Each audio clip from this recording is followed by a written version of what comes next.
নিজে গত ৩০ বছর ধরে নির্বাচন নিয়ে গবেষণা করি। আমার এক্সপোজার দেশে বিদেশে আছে বিষয়টা নিয়ে। এখন এটা তো আমার ব্যক্তি নাজমুল হাসান কলিমুল্লাহ অর্জন নয়। এটা একটা ন্যাশনাল ক্যাপাসিটি অংশ কিন্তু আমি মনে করি। সিনারিওতে যদি হাজির করবার চেষ্টা করি ব্যাপারটা দাঁড়াবে এরকম যে সবাই অপেক্ষা করছে ৫ নভেম্বর আমেরিকান ইলেকশন এই দিবসটার দিকে তাকিয়ে আছে। এর পরপরই ৬ তারিখ থেকে ১০ তারিখের মধ্যে নতুন সেট অফ পিপল হয়তো আসবে এই মিউজিক্যাল চেয়ার। তিনি খুব ফুরফুরে মেজাজে আছেন, শরীর ভালো হয়ে গেছে, আপাতত তিনি যাচ্ছেন না, অর্থাৎ প্রফেসর ইউনূসের রাষ্ট্রপতি হওয়া হচ্ছে না, এরকমের একটা স্ট্যাটাস তিনি প্রদান করেছে। তো ফলে এই যে শিফটটা হচ্ছে সেটা নানান রকমের ইন্ডিকেশন কিন্তু বহন করছে। ধন্যবাদ। দেখুন, আসলে বড় ক্যানভাসের একটা খেলা, আর আপনি যদি ভ্যালু নিউট্রাল বা ভ্যালু ফ্রি একটা অবস্থানে থেকে বিশ্লেষণ করেন বিষয়টা একরকম হবে, আর যদি ভ্যালু লেডেন একটা অবস্থানে থেকে ব্যাখ্যা বিশ্লেষণে যান সেটা আরেক রকম হবে। সেই জন্যই আমি প্রথমে এই কশনারি নোটটা দিয়ে নিলাম। আপনার জেসমিন টুলি দীর্ঘদিন আপনার নির্বাচন কমিশনে কাজ করেছেন এবং আমার জানা মতে অতিরিক্ত সচিব হিসেবে তিনি অবসরে গেছেন। ইন হাউস পার্সোনাল, যথেষ্ট well versed. Chattogram city corporation নির্বাচন সাফল্যের সঙ্গে কমিশন সমাপ্ত করতে সক্ষম হয়েছিল তার কারণে আমি নিজে উপস্থিত ছিলাম। ব্রিগেডিয়ার সাখাওয়াত, সহুল হোসেন এবং ডক্টর এটিএম শামসুল হুদা, আমার শ্রদ্ধেয় শিক্ষক, তারা তখন ম্যানিং করছিলেন নির্বাচন কমিশন, সেই সময় তার কথা বলছিল। আর তাকে যেভাবে চিত্রিত করার চেষ্টা হচ্ছে সেটি আমি মনে করি কুশ্রিতা জনিত অপজন। আপনার প্রতিটা ছাত্র বা ছাত্রী ঢাকা বিশ্ববিদ্যালয়ে যিনি পড়েন তাকে হয় আবাসিক অথবা অনাবাসিক অথবা দ্বৈতাবাসিক কোনো না কোনো স্ট্যাটাসে এনরোলড হতে হয়, এবং মূল পরিচয়টা কিন্তু আইডি কার্ডটা দেওয়া হয় হল থেকে। হলের পরিচয় মানে সেই অক্সফোর্ড ক্যামব্রিজের আদলেই কিন্তু শুরু হয়েছিল এই বিশ্ববিদ্যালয়টি। এখন যিনি কখনোই হলে বসবাস করেননি তাকে ডেফিনেটলি অনাবাসিক স্ট্যাটাসে থাকতে হয়েছে। যেমন আমি নিজে ঢাকা বিশ্ববিদ্যালয়ের ছাত্র হিসেবে অনাবাসিক অ্যাটাচড স্টুডেন্ট ছিলাম মহসিন হলে, আমি কিন্তু হলে বসবাস করি। তো সেই কারণে আপনার নানানভাবে চিত্রিত করবার যে চেষ্টাটা, এইটি একটি অপকৌশল, অন্য কিছু নয়। আর আপনার একটা ক্যাপাসিটি অর্জনের বিষয় আছে। ধরুন, আমি নিজে গত ৩০ বছর ধরে নির্বাচন নিয়ে গবেষণা করি, আমার এক্সপোজার দেশে বিদেশে আছে বিষয়টা নিয়ে। এখন এটা তো আমার ব্যক্তি নাজমুল হাসান কলিমুল্লাহ অর্জন নয়, এটা একটা ন্যাশনাল ক্যাপাসিটি অংশ কিন্তু আমি মনে করি।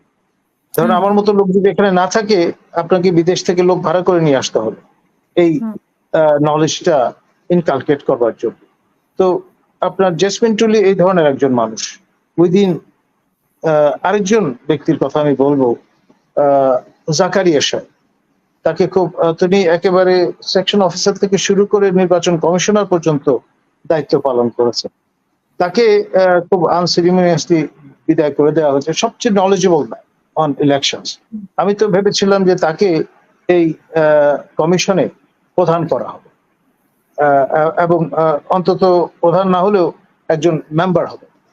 তো সেই জন্য আসলে আমরা ইনস্টিটিউশনাল ক্যাপাসিটি পার্সপেক্টিভটা মিস করে যাই, রাজনৈতিক বিবেচনা অনেক কাজ করি, আবার নানান রকমের যুক্তি হাজির করি একজনকে কিভাবে এলব আউট করা যায়, সেই জন্য বিষয়টাকে আমি সেভাবেই দেখব। আর আপনার এই যে অবস্থাটা এখন আমরা যে কথাগুলো শুনছি, মানে আমি জাস্ট আলোচনার সুবিধার্থে আমারও কানে এসছে, সেই জন্য আমি সেভাবে বিষয়টাকে একটা সিনারিওতে যদি হাজির করবার চেষ্টা করি ব্যাপারটা দাঁড়াবে এরকম যে সবাই অপেক্ষা করছে ৫ নভেম্বর আমেরিকান ইলেকশন এই দিবসটার দিকে তাকিয়ে আছে। এর পরপরই 6 তারিখ থেকে 10 তারিখের মধ্যে নতুন সেট অফ পিপল হয়তো আসবে এই মিউজিক্যাল চেয়ার। সরকার পরিবর্তন হবে সেটা আমি বলবো না। সরকার প্রধান যিনি আমাদের এই সরকারের প্রতীক প্রফেসর ইউনূস, নোবেল লরেট, তিনি থাকবেন, কিন্তু তার সঙ্গে যারা ম্যানিং করছে তারা হয়তো অনেকেই থাকবেন। এক ফিউশন অফ নিউ ব্লাড হয়তো আসবে তাদের, এবং এই পর্বটি হয়তো ডিসেম্বরের 30 তারিখ পর্যন্ত বিরাজমান থাকবে। তারপর নতুন বছরে গিয়ে আবার নিউ সেট অফ পিপল তারা হয়তো আসবে। এখন ফর এক্সাম্পল কারা আসতে পারেন সম্ভব, যেমন আপনার আবারও আমি বলছি এটা কিন্তু হাইপোথেটিক্যাল একটা বোঝার সুবিধার্থে, আলোচনার সুবিধার্থে আমি নামগুলো উচ্চারণ করব। আপনার হোসেন জিল্লুরজামান একজন ব্যক্তি, বা দেবপ্রিয় ভট্টাচার্যের মতো ব্যক্তি, সারা হোসেনের মতো ব্যক্তি, এই ধরনের লোকজন হয়তো নতুন ফিউশন অফ নিউ ব্লাড হিসেবে এসে মিউজিক্যাল চেয়ারে বসবে, এমনটি হতে পারে।